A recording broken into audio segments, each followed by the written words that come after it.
Friends, कैसे हैं आप सब। होपफुली आप खैरियत से होंगे। आज हमारा सबक नंबर 23 है रहीमू बाबा। हमने इसकी पढ़ाई की, आपने इसको बहुत अच्छी तरह से पढ़ा भी होगा। हम कुछ इस तरह स्टार्ट लेते हैं। रहीमू बाबा माइल खैराबाद आबादी एक बहुत अच्छे शायर हैं जिन्होंने बच्चों के लिए तरबियत और उनके इखलाकियात के लिए शायरी और नसरें लिखी हैं। ठीक है जी। इन्होंने बहुत सी नज़में कहानियाँ इस तरह लिखी हैं कि बच्चों का जो इखलाकी तरबियत है वो क्या हो जाए। और इनकी जो भी नज़म है या जो तहरीर है वो बहुत ज़्यादा सादा है और बच्चे इनको बहुत ज़्यादा शौक़ और ज़ौक़ के साथ पढ़ते हैं। और आपने इसको तकरीबन पढ़ा होगा कि कहानी जो है ये रहीमू बाबा की। इसमें क्या है, वो एक बाबा है, वो बच्चों को कहानियाँ सुनाता है। वो जब शहर से आता है बच्चों के लिए मिठाई भी लाता है और इसके साथ साथ वो एक पूरी अपनी दास्तान सुनाता है। ठीक है, जिसकी तफसील आपने पढ़ी है। और हम आज इस सबक की सरगर्मियाँ करने वाले हैं और इसके साथ साथ ये याद रहे आपको एक सलीस का हिस्सा दिया जाता है आपके पेपर के अंदर, तो उस बेस पे आपको जो है मुसन्निफ़ का नाम, सबक का नाम और इसका इल्म होना चाहिए। तो बाकी सलीस के ऊपर एक अलग लेक्चर देंगे, ठीक है, जिससे आपको आइडिया हो जाएगा कि सलीस क्या होती है। 6 क्लास में भी आपने इसको लिखा, बल्कि इम्तिहानात में भी अटैम्प्ट किया अच्छे तरीके से। बाकी इसकी तफसील बाद में आएगी।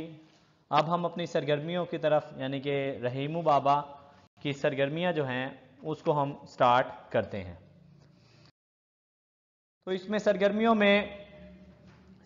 में सबसे पहला जो सवाल है वो यही है, सवालात के जवाब तहरीर करें। तो जो सबसे पहला आपका सवाल है, बच्चे रहीमू बाबा को क्यों पसंद करते थे। तो बच्चे रहीमू बाबा को इसलिए पसंद करते थे, वो उन्हें मिठाइयाँ जो है वो खिलाता था। जब भी वो शहर से गांव आता था तो बच्चों के लिए मिठाइयाँ लाता था। लेकिन इसके साथ साथ जो सबसे दिलचस्प बात थी वो यही बात थी कि वो बच्चों को कहानियाँ सुनाया करता था और उसमें वो इतने मज़े से और इतने अच्छे अंदाज से कहानी सुनाता था कि बच्चे क्या होते थे, मसरूर रहते थे। इसलिए बच्चे क्या जी रहीमू बाबा को पसंद करते थे। ठीक है जी। आप इसमें ऐड कर सकते हैं अपनी मर्ज़ी से, लेकिन इसको लिखना आपका है, मस्ट है कि वो कहानियाँ सुनाया करता था। रहीमू बाबा ने जिस बच्चे की कहानी सुनाई वो क्या शरारतें करता था। तो आपने बल्कि इस लेसन में पढ़ा भी होगा कि वो क्या करता था, चूहों को क्या ना बांध दिया करता था और उनको गलियों में घुमाता था और इस तरह बहुत उल्टी सीधी हरकतें करता था, बल्कि मुर्गी के पंख से उनको पकड़ लेता और लेके घूमता रहता। इस तरह की शरारतें करता था और वालिदैन का कहा नहीं मानता था। तो वो जानवरों को तंग करता और अपने वालिदैन की नाफरमानी करता। आप इसमें एडिशन और कर सकते हैं जैसे आपको बेहतर लगे, लेकिन क्या है जी, आप ये इतना जवाब लाजमी लिखें। बच्चे को शरारत की क्या सज़ा मिली।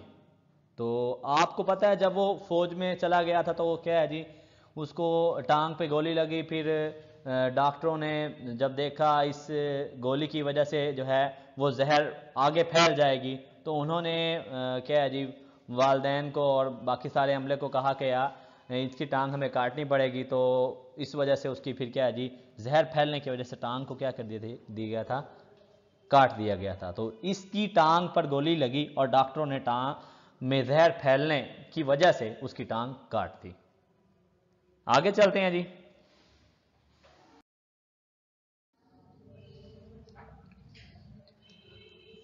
आपने इस कहानी के मुताले से क्या सबक सीखा।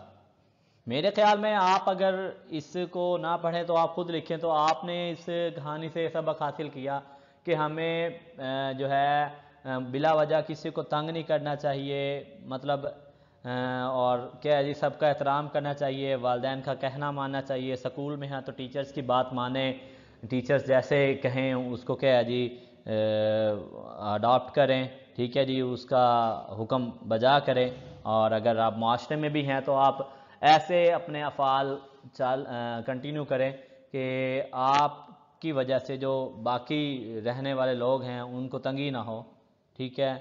اور اس طرح جو یہاں میں نے لکھا ہے، ہمیں اس کہانی کے مطالعے سے یہ سبق ملا ہے کہ ہمیں جانوروں کو تنگ نہیں کرنا چاہیے اور اپنے والدین کا احترام کرنا چاہیے، معاشرے میں نہایت ادب و احترام سے رہنا چاہیے تاکہ ہماری وجہ سے کسی کو تکلیف نہ ہو، ٹھیک ہے جی۔ اسی طرح آپ کا یہ سوال جو ہے، یہ جو پہلا سوال ہے وہ ختم ہوا۔ اب جو دوسرا سوال ہے اس کی طرف چلتے ہیں جی۔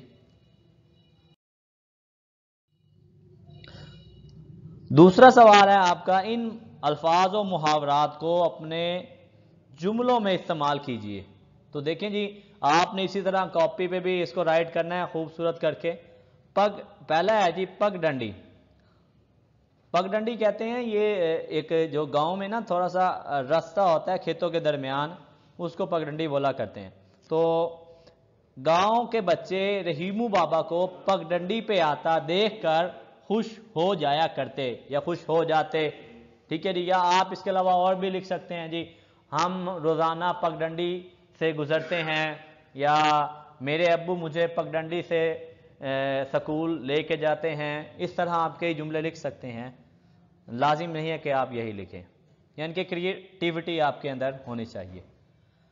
چوپال، چوپال کہتے ہیں ایز لائک ایک، میں آپ جدید دور میں کہوں تو آپ بیٹھک کو بھی کہہ سکتے ہیں، ٹھیک ہے جی، جس میں ایک کیا نام ہے، لمبی سا جیسے برآمدہ ٹائپ ہوتا ہے اور نیچے کیا کہہ لیں چارپائی وغیرہ لگی ہو اور ساتھ لوگ بیٹھے ہوئے ہوتے ہیں۔ تو رحیمو بابا بچوں کو چودھری صاحب کی چوپال میں کہانیاں سنایا کرتے تھے یا سناتے تھے، جو مرضی لکھ لیں آپ۔ آگے بیساکھی۔ بیساکھی ایک سٹک سی ہوتی ہے، چھڑی ہوتی ہے، جس کی مدد سے جو بزرگ لوگ ہوتے ہیں وہ چلتے ہیں، ٹھیک ہے جی۔ آپ نے اکثر دیکھا ہوگا جو بزرگ ہوتا ہے جس کو سہارے کی ضرورت ہوتی ہے، وہ سٹک، ایک موڑی سی سٹک ہوتی ہے، اس کو لے کے کیا ہے جی چلتے ہیں۔ تو رحیمو بابا بیساکھی کی پکڑ کر آہستہ آہستہ چلتے تھے۔ سسک اٹھنا، سسک اٹھنا مطلب تڑپ اٹھنا، یعنی کہ جیسے یہ وہ رحیمو بابا نے درد بھری کہانی سنائی، ٹھیک ہے، اور ننھی زیبا کیا ہوئی، سسک اٹھی۔ یہاں پہ لہانی لکھا ہوا ہے، آپ اسے درد بھری کہانی سن کر ننھی زیبا سسک اٹھی، ٹھیک ہے جی۔ دل ہلکا ہونا، یعنی کہ جب آپ کسی کو کوئی بات بتاتے ہیں یا آپ کو کچھ فیل ہو رہا ہوتا ہے تو آپ اپنی بات کسی کو بتاتے ہیں تو آپ کیا سکون ہو جاتا ہے آپ کو۔ تو رحیمو بابا کا بچوں کو داستان، یعنی کہ اپنی داستان سنا کر دل ہلکا ہو گیا، ٹھیک ہے جی۔ باقی آپ اس کے علاوہ اور بھی بہت کچھ بنا سکتے ہیں، ٹھیک ہے۔ آپ اس کو اچھی طرح ریڈ آؤٹ کریں، اپنی نیٹ کاپیز پہ لکھیں، اور اس چینل کو بھی سبسکرائب کریں، ٹھیک ہے جی، اور کمنٹ کریں آپ کو کوئی مسئلہ ہو، اور باقی دوستوں سے بھی اس کو کیا کریں، شیئر کریں۔ اوکے، اللہ حافظ، شکریہ۔